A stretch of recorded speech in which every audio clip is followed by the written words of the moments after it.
अमज्ञानतिमिरन्धस्य ज्ञानाञ्जनशलाकया चक्षुरुन्मीलितं येन तस्मै श्रीगुरवे नमः।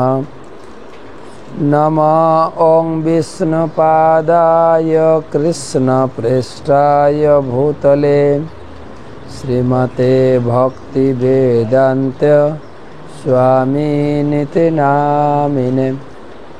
नमस्ते सारस्वते देवे गौरवाणी प्रचारिणे निर्विशेषशून्यवादी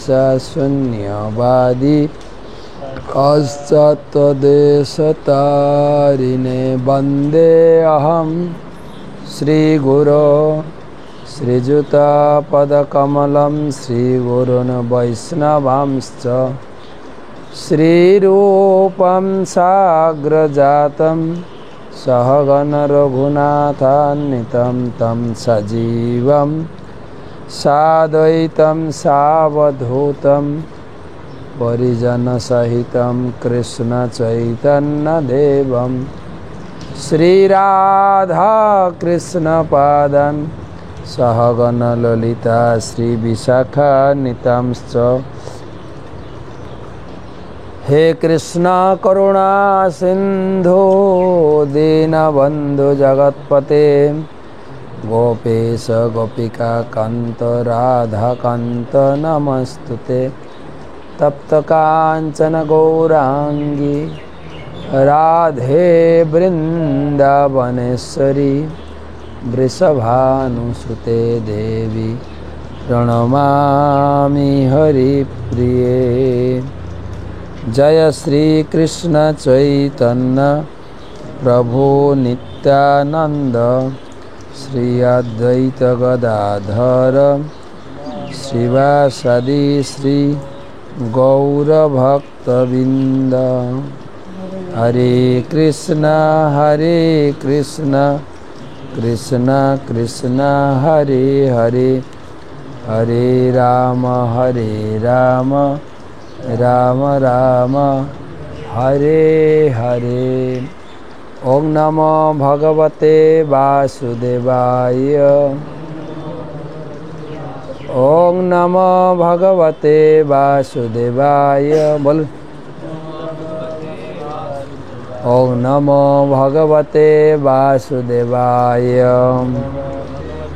नारायणं नमस्कृत्य नरं चैव नरोत्तमं देवीं सरस्वतीं व्यासं ततो जयम् उदीरयेत्। तमादिदेवं करुणानिधानं तमालवर्णं सुहितावतारम् अपार संसार समुद्र सेतुं भजामहे भागवत स्वरूपम। ग्रंथराज श्रीमद् भागवतम चतुर्थ स्कंध 29तम अध्यायेर आजकेर आलोचना 37 श्लोक थेके। आज के आमादेर 924तम भागवत रसमाधुरी सेमिनार क्लासे उपस्थित समस्त भक्तमंडली ममतामय मातृमंडली सकल के जानाई आंतरिक प्रीति शुभेच्छा एवं अभिनंदन। गुरुपाद पद में प्रणाम निवेदन करे तार अहेतुकी कृपा आशीर्वाद प्रार्थना करी। नमो ॐ विष्णुपादाय कृष्णप्रेष्ठाय भूतले श्रीमते जयपताका स्वामिनिति नामिने।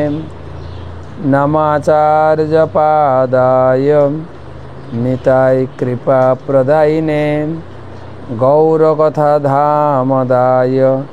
नगरग्रामतारिणे। वन्दे गुरुश्रीचरणारविन्द्यं वन्दे गुरुश्री চরণারবিন্দ্যম। ভাগবত মাহাত্ম্য। দুর্লভৈব কথালোকে শ্রীমদ্ভাগবতদ্ভবা কোটি জন্ম সমুত্থেন পুণ্যে নৈব তু লভ্যতে। কোটি জন্মের সুকৃতির পুণ্য সঞ্চিত হলে ভাগবত কথা শ্রবণের সৌভাগ্য লাভ হয়। তো আমরা সবাই সৌভাগ্যবান সৌভাগ্যবতী, নিয়মিত ভাগবত কথা শ্রবণ করছি। শ্লোক নাম্বার 36-37 একসঙ্গে রয়েছে, বলার চেষ্টা করেন সবাই যারা যারা অনলাইনে আছেন, যেখানে অফলাইনে আছেন। অথাত্মনঃ অর্থভূতস্য, বলেন, যত অনর্থ পরম্পরা সংসৃতি তদ্ব্যবচ্ছেদ ভক্তিয়া পরময়া গুরৌ। তথাত্ম অনর্থ তথাত্মন অর্থভূতস্য যত অনর্থ পরম্পরা সংস্কৃতি তদ্ব্যবচ্ছেদ ভক্তিয়া পরময়া গুরৌ বাসুদেবে ভগবতী ভক্তিযোগ সমাহিতঃ সন্ধিচিনেন বৈরাগ্যম জ্ঞানম চ জনয়িষ্যতি। এই দুটো শ্লোকের অনুবাদ এবং তাৎপর্য করেছেন কৃষ্ণ কৃপা শ্রীমূর্তি শিল অভয় চরণারবিন্দ ভক্তি বেদান্ত স্বামী শিল প্রভুপাদ কি জয়। অনুবাদ: জীবের প্রকৃত পুরুষার্থ হচ্ছে যে অজ্ঞান তাকে পুনঃ পুনঃ জন্ম মৃত্যুর ক্লেশ প্রদান করে, সেই অজ্ঞান থেকে মুক্ত হওয়া। তার প্রতিকারের উপায় একমাত্র হচ্ছে ভগবানের প্রতিনিধির মাধ্যমে ভগবানের শরণাগত হওয়া। যতক্ষণ পর্যন্ত মানুষ ভগবান শ্রী বাসুদেবের প্রতি ভক্তি না করে, ততক্ষণ পর্যন্ত তার পক্ষে এই জড়জগতের প্রতি সম্পূর্ণরূপে বিরক্ত হওয়া এবং পূর্ণ জ্ঞান লাভ করা সম্ভব নয়। এই জগতে লোকে কখনো কখনো ঘর বাড়ি ত্যাগ করে, আর সংসার ভালো লাগছে না, কিন্তু সেইটা তার প্রকৃত ত্যাগ নয়। এখানে বলা আছে যতক্ষণ না সে ভগবানের সেবায় যুক্ত হতে না পারবে, ততক্ষণ সংসার ত্যাগ করতে পারে না, অসম্ভব। তাৎপর্যে কৃত্রিম অবস্থা থেকে বিরক্ত হওয়ার এটিই হচ্ছে উপায়। ভবরোগ নিরাময়ের একমাত্র উপায় হচ্ছে কৃষ্ণ ভক্তির অবলম্বন করা, নিরন্তর ভগবান বাসুদেবের প্রতি প্রেমময়ী সেবা সম্পাদন করা। সকলেই সুখী হওয়ার চেষ্টা করে, কিন্তু সেই সুখ লাভের যে উপায় তাকে বলা হয় পুরুষার্থ। দুর্ভাগ্যবশত এই জড়জগতে বিচরণশীল বদ্ধজীবেরা জানে না যে তার পরম পুরুষার্থ হচ্ছে বাসুদেব। সংস্কৃতি বা সংসার বন্ধন শুরু হয় দেহাত্ম বুদ্ধি থেকে এবং তার ফলে একের পর এক অনর্থের সৃষ্টি হয়। এই সমস্ত অনর্থগুলি হচ্ছে প্রকৃতপক্ষে বিভিন্ন প্রকার ইন্দ্রিয় সুখ ভোগের বাসনা। তার ফলে জীব এই জড়জগতে বিভিন্ন প্রকার দেহ ধারণ করে।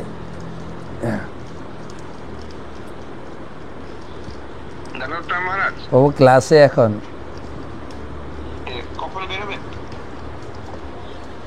তো সেই পন্থার বর্ণনা করে শ্রী নারদ পঞ্চরাত্রে বলা হয়েছে সর্ব উপাধি বিনির্মুক্তম তৎপরত্বেন নির্মলম। মানুষ যদি তার মনকে পবিত্র না করে, তাহলে জড়বন্ধন থেকে মুক্ত হওয়ার প্রশ্নই ওঠে না। তো মোটামুটি লোকে আমাদের একটা ধারণা নারদ মুনি প্রদান করছেন। অথার্থ নহত ভূতস্য যত অনর্থ পরম্পরা। এই পরম্পরা মানে গুরু পরম্পরা না, কিন্তু এই পরম্পরাতে নারদ মুনি বুঝাচ্ছেন জন্মের পর জন্ম, জন্মের পর জন্ম এইরকম চলতেই আছে। আমরা জন্মগ্রহণ করে শিশু থেকে কৈশোর, বৃদ্ধ অবস্থা, তারপরে মৃত্যু হবেই, তারপরে আবার জন্ম। এই যে পরম্পরা, সংস্কৃতি তদ ব্যবচ্ছেদ, এই যে সংস্কৃতি সংসারের সঙ্গে জুড়ি আবার সংসারের থেকে বিচ্ছিন্ন হয়ে যায়। নদীর প্রবাহে যেন কাষ্ঠ লাগে তীরে। হ্যাঁ, এই যে নদীতে এখন বর্ষাকাল চলছে, নদীতে কি প্রবল স্রোত, তাতে ঘাস খড়কুটো ভেসে যাচ্ছে। কোথাও যদি একটু সাইডে কোনো আশ্রয় পায়, কোনো ঘাস খড়কুটো আটকে যায়, আর না হলে ভাসতেই থাকে। তা আমাদের এই সংস্কৃতি ব্যবচ্ছেদ মানে হচ্ছে জন্ম মৃত্যু। শুধু আমরা এই সংসারে ঢুকছি, আবার বেরিয়ে যাচ্ছি। কিন্তু কখনো যদি ভক্ত পরময়া গুরু, কোনো ক্রমে যদি কোনো ভক্তের সান্নিধ্য লাভ করে ভগবানের সেবায় যুক্ত হয়, বাসুদেবে ভগবতী ভক্তি যোগ প্রয়োজন সমাহিত, সেই সাধু সঙ্গের ফলে যদি ভগবানের ভক্তিযোগ সেবায় যুক্ত হতে পারি, তাহলে সাধ্রি চিনেন বৈর, তখন সংসারের স্বরূপটা উপলব্ধি হয়। এই সংসারে সবাই শুধু সংসারে থাকার উৎসাহ উদ্দীপনা প্রদান করে, কেবল সাধুরাই সংসারকে অনিত্য এবং দুঃখময় জগৎ বলে তারা বর্ণনা করে এবং উপলব্ধির বিষয়গুলি লোকের সঙ্গে শেয়ার করে। তাছাড়া তো কেউ বলে না যে সংসারটা খুব কষ্ট। উপলব্ধি করি, হাড়ে হাড়ে উপলব্ধি করে লোক, এবং প্রত্যেকে উপলব্ধি করছে, কিন্তু কাউকে বলছে না। চার আনার কানমালা জানেন? চার আনার কানমালা একটা মেলাতে নাগরদোলা বসছিল। নাগরদোলা হয় না? নাগরদোলা চক্রের আকারে ঘুরতে থাকে। না, নাগরদোলা না, সার্কাস। বিশাল প্যান্ডেল হয়েছে। তো ভিতরে কি হচ্ছে জানতে গেলে কিন্তু টিকিট কেটে ঢুকতে হবে, নাহলে এমনি ঢুকতে দেয় না। টিকিটের দাম ছিল 4 আনা। ঠিক আছে, তো 3 বন্ধু গেছে 4 আনার, সার্কাসের নাম দেখা যাচ্ছে 4 আনার কানমলা। ঠিক আছে, ব্যাপারটা কি? এর নতুন সার্কাস এসেছে এখানে, চলো একবার দেখি আমরা এরকম নতুন সার্কাস। টিকিট কেটে প্রথম বন্ধুকে পাঠিয়েছি। তো প্রথম বন্ধুকে পাঠিয়েছে, বন্ধু ঢুকেছে, আর ভিতরে বড় বড় পালোয়ান 2 জন রাখা আছে, আর ধরে আচ্ছা করে কানমলা দিয়ে দিয়ে দিয়ে দিয়ে থাপ্পড় মেরে তাকে পাঠিয়ে দিচ্ছে। সে 4 আনা দিয়ে টিকিট কেটে ঢুকেছে, এই দুঃখের কথা বলে নাকি কাউকে? বলে কেমন দেখলে? দারুণ। তা আমি যাবো? হ্যাঁ, যা যা যা, দারুণ জিনিস, না গেলে বুঝতে পারবি না। হ্যাঁ, যা। আবার দ্বিতীয় জন লোক ঢুকেছে, ওকেও আচ্ছা করে দিয়েছে। কান টান মলে থাপ্পড় ধাক্কা ধুক্কি পিটিয়ে বের করেছে। ও মনে করছে আমার আগের লোকটা, আমার আগের বন্ধুটা যে এসেছিল, ও মনে হয় ঠিক ভালো দেখেছে, আমার উপরে এরকম আচরণ হলো কেন? যাই হোক, আমার এই লজ্জার কথা কি বলবো। সেও এসে বলেন, কে তুই দেখলে? আরে দারুণ দেখেছি। এরকম কোনো দিন তুই পাবি না। হ্যাঁ, যা যা। তৃতীয় ব্যক্তি গেছে, সেও কানমলা। তো সংসারে আমরা এরকম, কিন্তু আমি সংসারে ভুগছি, সংসার করে, কিন্তু আবার ছেলে মেয়েকে বিয়ে টিয়ে দিয়ে সংসারে জড়াইতেছি। কেউ যদি বাড়ি থেকে একটু বেরিয়ে গিয়ে ঠাকুর সেবা করে বা ঘর ছেড়ে বৈরাগ্য অবলম্বন করে মঠ মন্দিরে ব্রহ্মচারী হয়ে থাকে, তখন বাড়ির লোক কাঁদতে শুরু করে, আমার ছেলেটার মাথা খারাপ হয়ে গেছে।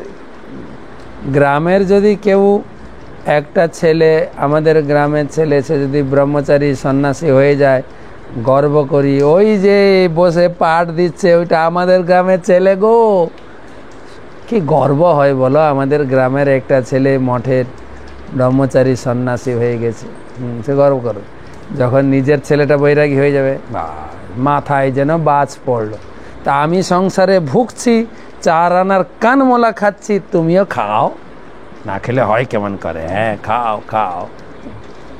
তো এই বলছে সদৃ চিনে না, যদিও ধাক্কা ধুক্কি খেয়ে ঘর বাড়ি ছেড়ে পালায়, আবার ঘরে ঘুরে আসে। হ্যাঁ, সব ঘরে, সব সংসারে এরকম ধাক্কা ধুক্কি আছে। প্রভুপাদের সংসারে ছিল না। প্রভুপাদকে তার স্ত্রী ঘর থেকে বের করে দিয়েছে, ছাড়েই নি। এটা সংসারের নিয়ম। কিন্তু প্রভুপাদ ছোট থেকেই তার বাবা ভক্তিযোগ শিখিয়েছিলেন। ভগবতী বাসুদেবে ভগবতী ভক্তিযোগ সমাহিত। ছোট থেকেই, জন্ম থেকেই ভগবানের ভক্ত ছিল। তাই সংসার ছাড়তে হয় কিভাবে, সংসারে বৈরাগ্য আনতে হয় কিভাবে, তার বাবা তো ছোট থেকে শিখিয়ে রেখেছিলেন। সেজন্য তার পক্ষে অসুবিধা হয়নি। অনায়াসে ঘর ছেড়ে বৃন্দাবনে থাকলেন, এবং অনায়াসে যাতে বৈরাগ্য ঘর ছেড়ে সারা বিশ্বের গুরু হতে পারেন, তার বাবার একটা বড় পরিকল্পনা ছিল। তার বাবা বড় বস্ত্র ব্যবসায়ী ছিলেন, কিন্তু তার আচরণের মাধ্যমে তিনি জগৎকে শিখিয়েছিলেন, জগৎকে। হ্যাঁ, যে তিনি ঘরে এসে, আর খুব খুব স্থির ব্যক্তি ছিলেন, কোনোদিন উচ্চবাচ্য কথা বললেন। স্ত্রী একটু অন্য ধরনের ছিলেন, কিন্তু না, কোনো উচ্চবাচ্য বলে। প্রভুপাদ তার ছোটবেলাকার স্মৃতি শেয়ার করেছেন জীবনীতে, যে আমার বাবা কোনোদিন আমাকে শাসন করেন, কোনো কিছু ভুল করলে বলতেন, অভয় তোমার এটা করা উচিত হয়নি, আদর করে হেসে হেসে বলতেন। সেটাই বাবার বলার যে স্নেহ মমতায় আমার হৃদয়ে দাগ কেটে যেত। একবার অভয় ভুল করে একটা আম খেয়ে ফেলেছিলেন।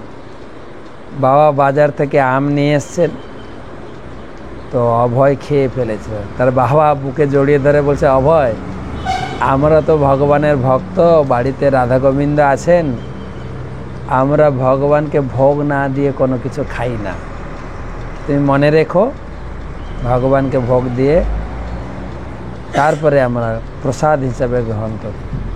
সেটাই আমার স্মৃতিতে একদম পাথরে অঙ্কিত রেখার মতো দাগ কেটেছিল, প্রভুপাদ লিখেছে। তো এবং শুধু তাই নয়, ঘরে এসে রাধা গোবিন্দ পূজা, জপমালায় জপ করা, আর গৃহস্থদের মেন কর্তব্য, তিনি সাধু সন্ন্যাসীদের বাড়িতে নেমন্তন্ন করে তিনি বৈষ্ণব ভোজন, বৈষ্ণব সেবা দিতেন, এবং উপযুক্ত দক্ষিণা প্রদান করে আশীর্বাদ প্রার্থনা করতেন। আপনি আমাদের পরিবারকে আশীর্বাদ করুন, বিশেষ করে আমার অভয়কে, সে যেন রাধারানীর বড় ভক্ত হতে পারে, রাধারানীর নাম প্রচার করতে পারে, এ টার্গেট ছিল। তাই প্রভুপাদের স্ত্রী প্রভুপাদকে ঘর থেকে বের করে দিল, অসুবিধা হয়। বেরিয়ে গিয়ে তিনি বৃন্দাবনে চলে গেলেন, বৃন্দাবনে 2 বছর তিনি তপস্যা করলেন, ভজন করলেন এবং বৃন্দাবনে মঞ্জরি শ্রী রূপ গোস্বামী পাদ তাকে দর্শন দিয়ে বললেন, তোমার গুরুদেবের নির্দেশ আছে তুমি বিদেশে গিয়ে কৃষ্ণ ভক্তি প্রচার করবে, তুমি যাও, তোমার সঙ্গে আমরা রয়েছি। এবং তার গুরুদেবও তাকে দর্শন দিয়ে সেই কথা মনে করিয়ে দিলেন এবং বললেন, তুমি সন্ন্যাস গ্রহণ করে বিদেশে পাড়ি দিয়ে কৃষ্ণ ভক্তির প্রচার বয়ে নিয়ে যাবে, যেটা চৈতন্য মহাপ্রভুর আশা ছিল, সেটাই সফল হবে তোমার দ্বারা। তোমার সঙ্গে পুরো গুরু পরম্পরা রয়েছেন, তুমি চলো। তো সেটাই বাসুদেবে ভগবতী ভক্তি যোগ সংহিত, ভক্ত পরময়া গুরু। খুব সুন্দর শ্লোক, যদি বই আছে দেখে দেখে মিলে।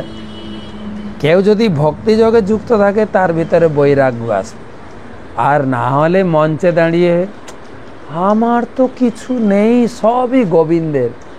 লোকে এরকম ফাঁকা আওয়াজ দেয়। ফাঁকা আওয়াজ বুঝেন? যখন খুব কোনো জায়গায় ঝগড়া হয় না, মারপিট হয়, তখন পুলিশ ফাঁকা আওয়াজ দেয়, কাঁদুনে গ্যাস ছাড়ে, কাঁদুনে গ্যাস, যে ভয়ে সবাই পালিয়ে যায়। তো সেই রকম কিছু লোক সংসারের প্রতি আসক্ত, সংসারের মায়া মমতা ত্যাগ করতে পারে না, ন্যাকা বোকার মতো বুঝায়, আমার তো কিছু নাই, সব গোবিন্দের। কিন্তু অতটা সোজা নয়। ভিতর থেকে বৈরাগ্য আসবে তখনই যদি বৈরাগ্য লোকের সঙ্গে যুক্ত হন। এটাই বলা হয়েছে ভক্ত পরময়া গুরু। পরম ভক্ত, শুদ্ধ ভক্ত গুরুদেবের সান্নিধ্যে এলে, যিনি হচ্ছেন সংসারের প্রতি পুরো বৈরাগ্য পরায়ণ, তিনি সমস্ত কিছু পরিত্যাগ করে কেবল আত্মনিবেদন করেছেন ভগবানের চরণে। ভগবান যার সমস্ত দায়িত্ব গ্রহণ করেছেন তার চরণে আশ্রয় গ্রহণ করলে আমাদের ভিতরে বৈরাগ্য আসবে। বৈরাগ্যটা এমনি আসবে না। তাই চোরের সঙ্গ করলে চোর হবেন। আপনি যদি পুলিশ হতে চান কি কথা বলেন তো? মাঠে গিয়ে প্রতিদিন সকালে লেফট রাইট না, পুলিশ বাবু ঠিক বলছি কিনা, আপনাকে এনসিসি প্র্যাকটিস করতে হবে, তাই না? আর পুলিশদের কাছে ট্রেনিং নিতে হবে। তা আপনি সংসার ছাড়তে গেলে, সংসারে বৈরাগ্য আনতে গেলে যারা বৈরাগী তার কাছে যেতে হবে, তাহলে বৈরাগ্যটা আসবে। তা না হলে ঘরে থেকে আমার তো কিছুই নাই, সবই পরিবারের জন্য। তো এখানে সেটাই বলা আছে, অনর্থ উপশমম সাক্ষাৎ ভক্তি যোগ অধক্ষজে লোকস্য অজানত বিদ্যান চক্রে শাশ্বত সংহিতা।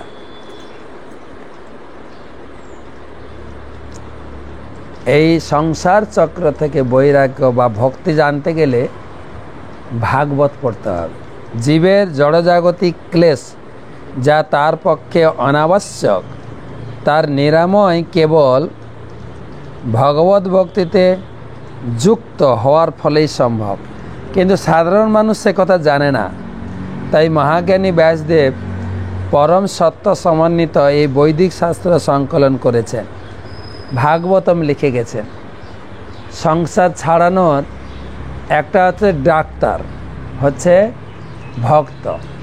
ব্রহ্মাণ্ড ভূমিতে কোন, না আরেকটা শ্লোক আছে, ব্রহ্মাণ্ড ভূমিতে কোন সাধু বৈদ্য পায়।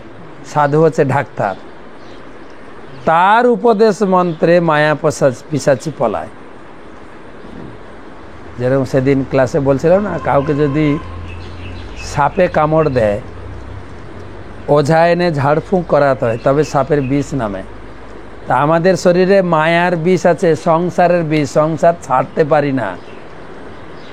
অনেক ধাক্কা ধুক্কি ঝগড়াঝাটি হলেও আমি তোমার মুখ দেখবো না, আবার কি গো সুন্দরী কেমন আছো, না তুমি তো মুখ দেখবে না বলে, সব মনে রাখলে কি হয় নাকি বলো, বলে যাও না, রাগের মুডে কয়া ফেলেছি, মাঝে মাঝে থাকবে, অত সোজা নয়। তাই সাধু, বৈদ্য, ডাক্তার এই রোগ ছাড়াতে গেলে ডাক্তারের কাছে যেতে, তার উপদেশ মন্ত্রে তিনি উপদেশ দেবেন, এইভাবে করো, এইভাবে চলো, ভক্তিযোগ, 3টে কাজ করো, বলো কৃষ্ণ, ভজ কৃষ্ণ, করো কৃষ্ণ শিক্ষা, কৃষ্ণ নাম করো, কৃষ্ণ পূজা করো, আর কৃষ্ণের উপদেশ গীতা ভাগবতম ডেলি পড়ো, তবে ধীরে ধীরে ধীরে ধীরে রোগ ভালো হবে। তার উপদেশ মন্ত্রে মায়া পিশাচি পলায়। গত শনিবার, আজকে তো সোমবার, গত শনিবার তো গুরু মহারাজ, আমার গুরুদেব, সেই রকম কিছু লোককে তিনি গ্রহণ করলেন, কত রোগী মানে দীক্ষা দিলেন, বলে কান খোলো, কানে ফু দেব, ফু, তাহলে তোমার রোগ ভালো হবে। ফু দিয়েছেন, মন্ত্র বলে হরে কৃষ্ণ কৃষ্ণ কৃষ্ণ হরে হরে, হরে রাম রাম রাম হরে। বাহ, তোমার এই মন্ত্র পড়তে পড়তে তোমার মায়া ছাড়বে, সংসার থেকে বেরোতে পারবে। তো সেটাই সাধু হচ্ছে ডাক্তার, আর মেডিসিন হচ্ছে ভাগবত। এই শ্লোক অনেকবার শুনিয়েছে আপনাদের, সম্রাট কুলশেখর বলছে, ইদম শরীরম শতসন্ধি জর্জর। এই শরীরে 206টা হাড় আছে না, নাকি বেশি আছে, আর 100টা জয়েন্ট আছে, সব সময় কামড়াচ্ছে। কে একটু মেসেজ করে দিলে ভালো ঘুম হয় না, সব সময় এই গাঁটের ব্যথায় জর্জরিত। কিমৌষধম পৃচ্ছসি মূঢ়মতে, এই গাঁটের ব্যথার ওষুধ কি গো? কৃষ্ণ রসায়নং পিব, কৃষ্ণ কথা হচ্ছে গাঁটের ব্যথার ওষুধ, ডেলি শুনো। তাই ভাগবতম হচ্ছে মেডিসিন, আর সাধু হচ্ছে ডাক্তার। তাই কপিল দেব বললেন ভাগবতমের 3য় স্কন্ধে 25 অধ্যায় 25 শ্লোকে, শতাং প্রসঙ্গাত মম বীর্য সংবিদ ভবন্তি হিত করণ রসায়না কথা তদ্যোশনাৎ আশু অপবর্গ বর্তমনি সধ্যারতির ভক্তি অনুক্রমিষ্যতি। 3:25 শ্লোক। যে ডাক্তারের কাছে যাও, এই সংসার যন্ত্রণা, জ্বালা যন্ত্রণা মনের কাছে, ডাক্তার কাছে। কোন ডাক্তার? এখানে বলা হয়েছে ভক্তে পরমায়াঙ্গুর, পরম ভক্ত, শুদ্ধ ভক্ত গুরুদেবের কাছ থেকে যাও, গিয়ে মেডিসিন পান। মেডিসিন কি? মেডিসিন দুটো মেডিসিন কলিযুগে। এক মেডিসিন হচ্ছে ভাগবতম, দ্বিতীয় মেডিসিন হচ্ছে হরিনাম। এনেছি ঔষধি মায়া নাসিবার লাগি। এনেছি ঔষধি, কি ঔষধ? মায়া নাসিবার লাগি। হরিনাম মহামন্ত্র লহ তুমি মাগি। তাই গুরুদেবের কাছ থেকে সেই দীক্ষা অনুষ্ঠানে গুরুদেব বললেন, আমার কাছে আগে মাগো, আমাকে হরিনাম দীক্ষা দিন, তবে দীক্ষা দেব না। গুরুদেব মালা ফেরত নিন, এই বলো আগে, তার হরিনাম মহামন্ত্র লহ তুমি মাগি। গুরু মহারাজ কৃপা করে আমাকে প্রথম দীক্ষা, হরিনাম দীক্ষা প্রদান করুন, তবে এই মহামন্ত্র, মহা ঔষধ। অনর্থের ফলে জীবকে সংসার চক্রে একের পর এক দেহ ধারণ করতে হয়। সেই বন্ধন থেকে মুক্ত হতে গেলে পরমেশ্বর ভগবান বাসুদেব বা শ্রীকৃষ্ণের প্রতি ভক্তিযুক্ত হতে হয়, তার প্রতি প্রেমময় সেবা সম্পাদন করতে হয়। এই সম্পর্কে গুরু শব্দটি তাৎপর্যপূর্ণ। গুরু শব্দটির অর্থ ভারী বা শ্রেষ্ঠ। অন্যভাবে গুরু মানে হচ্ছে পারমার্থিক গুরু। ছিল ঋষভদেব তার পুত্রদের উপদেশ দিয়ে বলেছেন, গুরু ন সস্যাৎ মচদে য সমপিত্ত মৃত্যু। গুরু তো আবার জগতে অনেক আছে। আমি দীক্ষিত, আরে দীক্ষা নিয়ে কি কৃষ্ণ পূজা করছেন, কৃষ্ণ নাম করছেন, না তাকে গুরুদেবকে ভগবান বলে পূজা করছেন? সেটাও দেখতে লাগবে, কিন্তু তাহলে আপনার লাইন ঠিক নেই।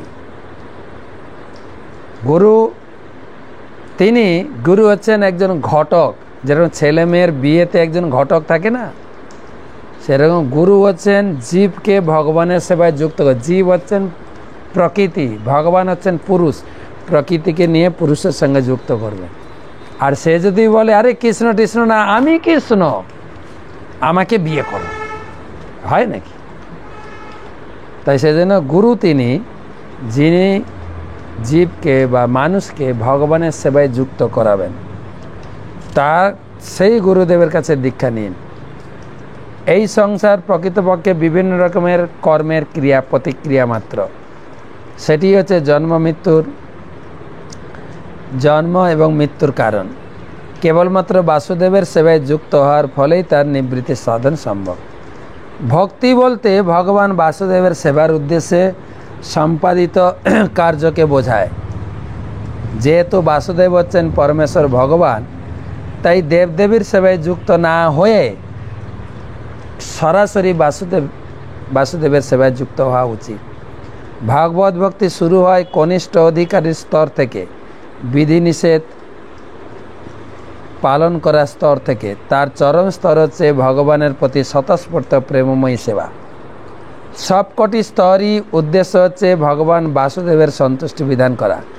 কেউ যখন বাসুদেবের সেবায় সম্পূর্ণরূপে উন্নতি সাধন করেন, তখন তিনি দেহ সুখের প্রতি সম্পূর্ণরূপে বিরক্ত হন, অর্থাৎ তিনি সম্পূর্ণরূপে জড় উপাধি থেকে মুক্ত হন।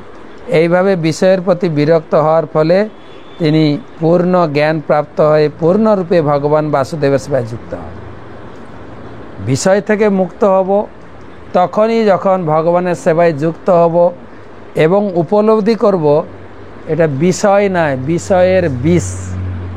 যার যত বিষয় তার জ্বালাটা তত বেশি। সংসার বিষানলে দিবানিশি হিয়া জলে জোড়াইতে না কইন উপায়।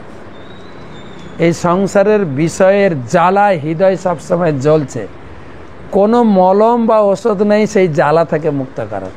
একটাই ওষুধ হচ্ছে ভাগবত। তাই গোপীরা বলছিলেন নারদ মুনিকে, প্রার্থনা করছে, তব কথামৃতম তপ্ত জীবনাম কবি বিড়িতম কলমসাপহম। আমরা ভগবান কৃষ্ণের বিরহে জ্বালার দগ্ধীভূত হচ্ছি। দুটো কৃষ্ণ কথা শুনিয়ে আমাদের তাপিত বিরহ জ্বালা দগ্ধীভূত হৃদয়কে শান্ত করুন। তাই এটা শাস্ত্র থেকে উপলব্ধি হওয়া দরকার। চৈতন্য মহাপ্রভু বলেছেন, জীবের স্বরূপ হয় কৃষ্ণের নিত্য দাস। ভগবান বাসুদেবের সাথে যুক্ত হওয়ার ফলে জীব তার স্বরূপ প্রাপ্ত হয়। সেই অবস্থাকে বলা হয় মুক্ত অবস্থা। মুক্তিরই অন্যথা রূপম স্বরূপেণ ব্যবস্থিত। মুক্তি মানে হচ্ছে কৃষ্ণ ভক্ত হওয়া, কৃষ্ণ ভক্ত রূপে নিজের স্বরূপে স্থিত হওয়া। তিনি তখন জড় বিষয়ের সেবা, সমাজ সেবা, দেশের সেবা, জাতির সেবা, কুকুরের সেবা, গাড়ির সেবা, আমি আমার, এই সমস্ত মোহের অন্তর্গত যত রকমের সেবা রয়েছে তা সবই পরিত্যাগ করে। সব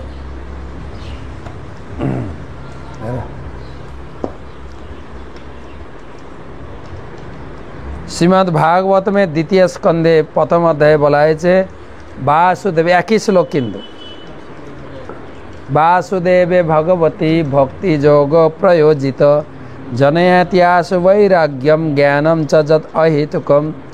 भगवान श्रीकृष्ण भक्ति करार फले अहेतुके ज्ञान और जड़ जगतेर प्रति अचिरेई विरक्त लाभ है।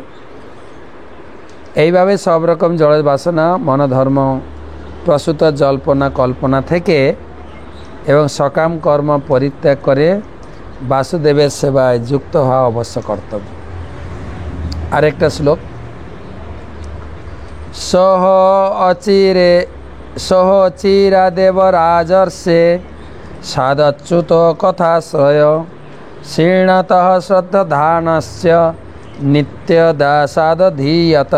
हे राजर्षि, नारद मुनि बोलছেন প্রচেতাকে।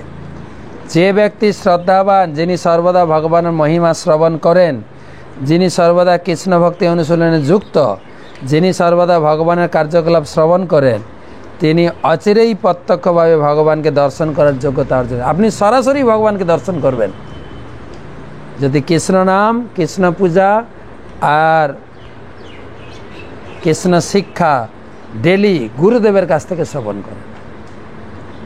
যারা ক্লাস শুনছেন তারা হয়তো বলে ডেলি গুরুদেবের কাছ থেকে কী করে শ্রবণ করব?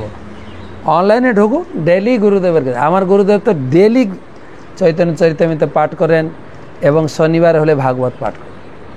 অনলাইন ঢুকেন, গত পরশুদিন ক্লাস হয়েছে, আমি শুনেছি।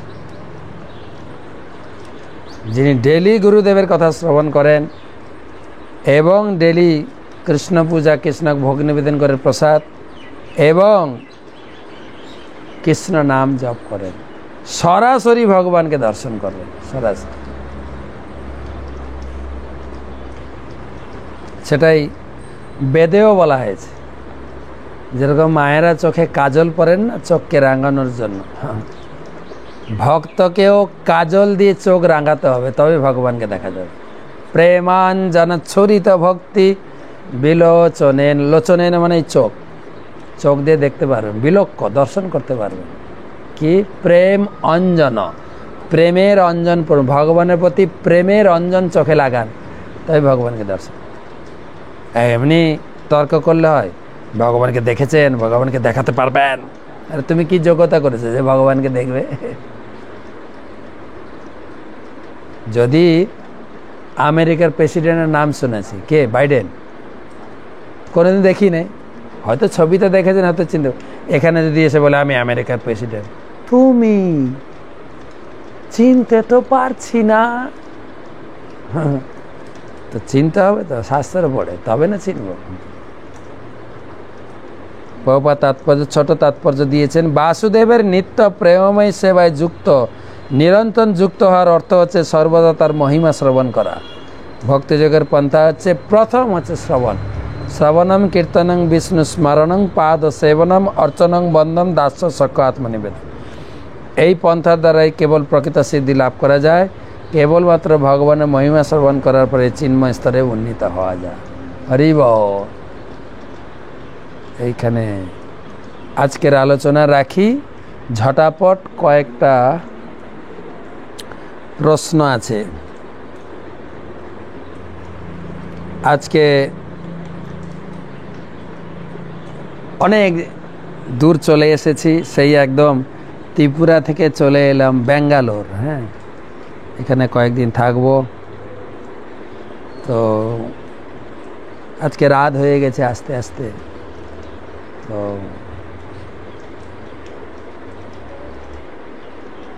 পরে কয়েকদিন থাকছে, এখানকার মন্দির দর্শন করাবো।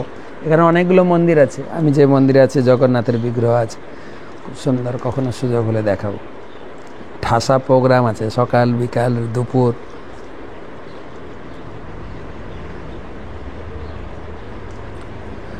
প্রশ্ন করেছেন বীরভূম থেকে যিশু সাহা, কর্মব্যস্ততা ভক্তি মার্গে উন্নতি সাধন কিভাবে করব, এটাই আজকেই আলোচনা হলো। আজকের ক্লাসটা যদি ভালো করে শুনে থাকেন আপনার প্রশ্নের উত্তর পেয়ে যাবেন। 3টা কাজ: বলো কৃষ্ণ, ভজ কৃষ্ণ, কর কৃষ্ণ শিক্ষা। গুরুদেবের কাছ থেকে নিয়মিত ভাগবত ক্লাস শ্রবণ করবেন, কৃষ্ণ নাম জপ করবেন এবং কৃষ্ণ সেবা করবেন, তাহলে মুক্তি পেয়ে যাবেন। আসানসোল থেকে উত্তম বিট, ভগবানকে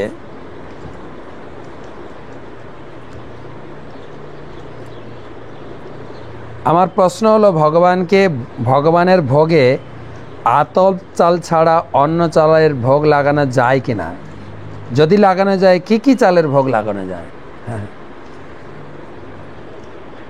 সাধারণত মন্দিরে আতপ চালের ভোগ লাগে, যেটা প্রতিষ্ঠিত মন্দির। তবে গৃহের ক্ষেত্রে কিছুটা ছাড় দেওয়া আছে। আপনি যে চালের ভাত খাচ্ছেন ওই চাল লাগাতে পারেন।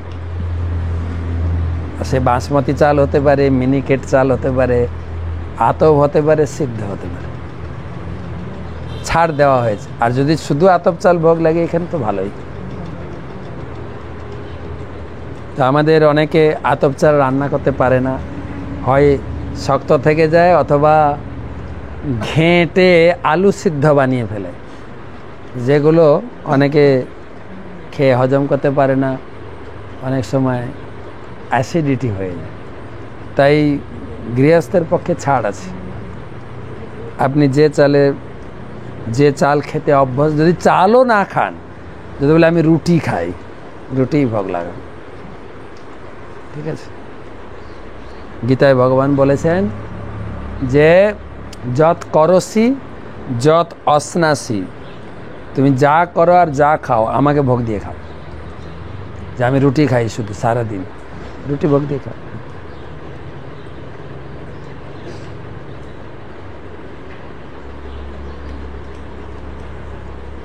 লাস্ট প্রশ্ন,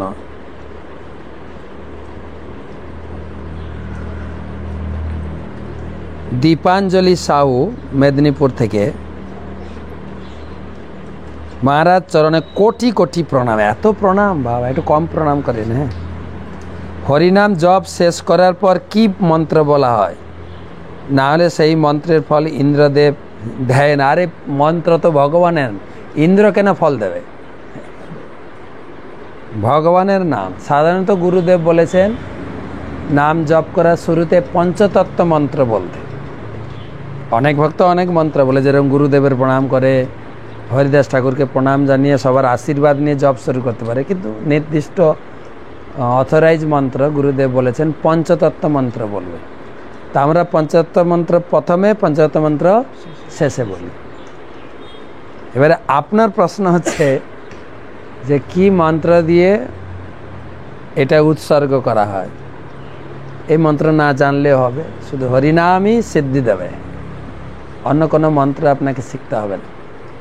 পঞ্চতত্ত্ব মন্ত্র হরিনাম করেন, ব্যাস। ভগবানের কাছে থেকে প্রার্থনা করে আশীর্বাদ নিয়ে জপ শুরু করবেন, পঞ্চতত্ত্বের আশীর্বাদ নিয়ে, আর পঞ্চতত্ত্ব চরণে নিবেদন করবেন, বাস, এই যথেষ্ট। আর নতুন মন্ত্র আপনাকে শিখতে লাগবে না। তো আজকে এই পর্যন্ত রাখি, কালকেও ব্যাঙ্গালোর থেকে আপনাদের সঙ্গে দেখা হবে। শুভরাত্রি।